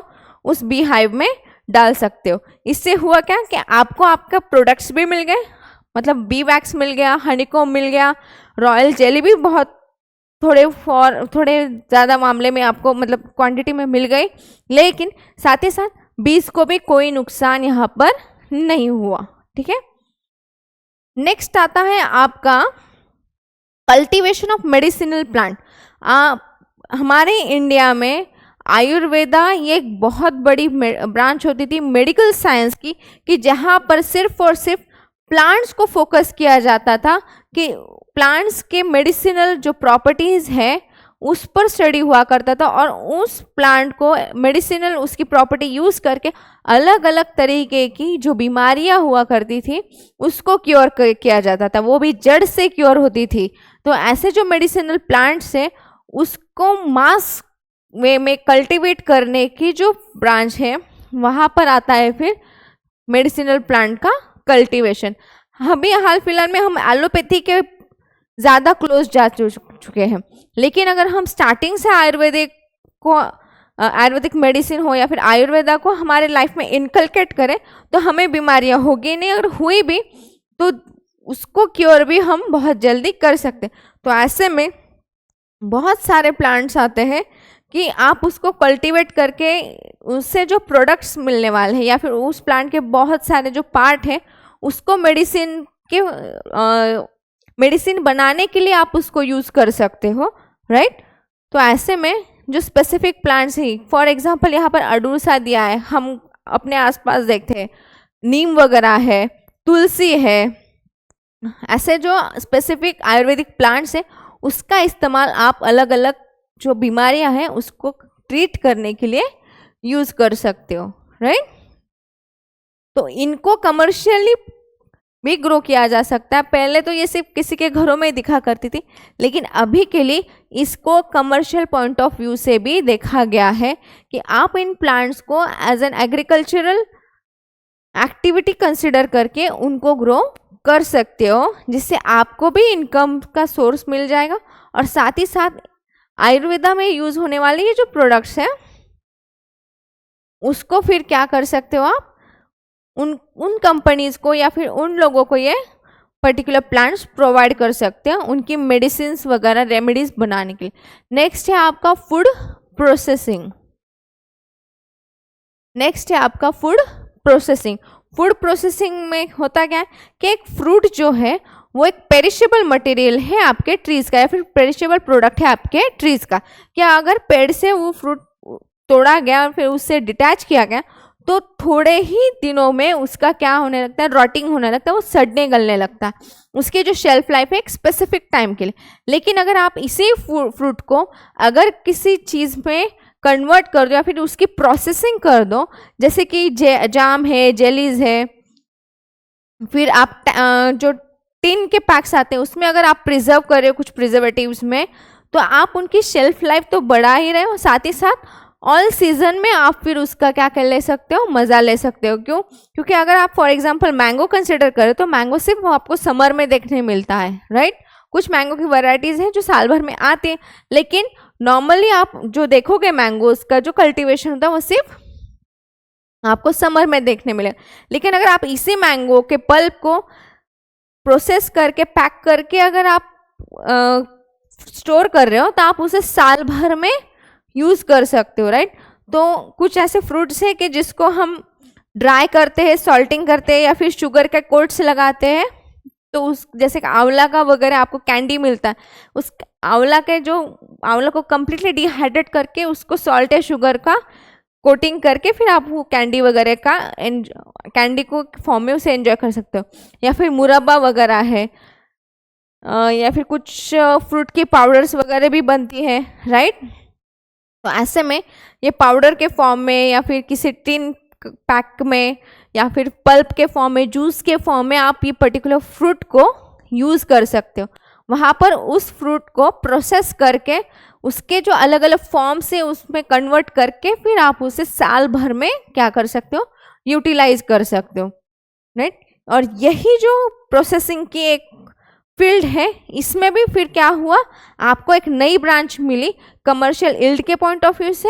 और यहाँ पर फिर टेक्निक कौन सी है, बायोटेक्नोलॉजी। यहाँ पर कोई परमिटेशन कॉम्बिनेशन नहीं हुआ, कोई जीन्स में कोई मॉडिफिकेशन नहीं किया गया, लेकिन बायोटेक्नोलॉजी ने यहाँ पर हेल्प कैसे किया कि उन पर्टिकुलर फ्रूट्स की लाइफ को आप कैसे शेल्फ लाइफ बढ़ा सकते हो, उस शेल्फ लाइफ को बढ़ाने के पॉइंट ऑफ व्यू से फिर वो प्लांट को कल्टीवेट किया गया, फिर उसकी प्रोसेसिंग में भी कैसे उसको हेल्प कर सकते हो या फिर उसके बारे में इस फील्ड के हेल्प से सोचा गया, ठीक है।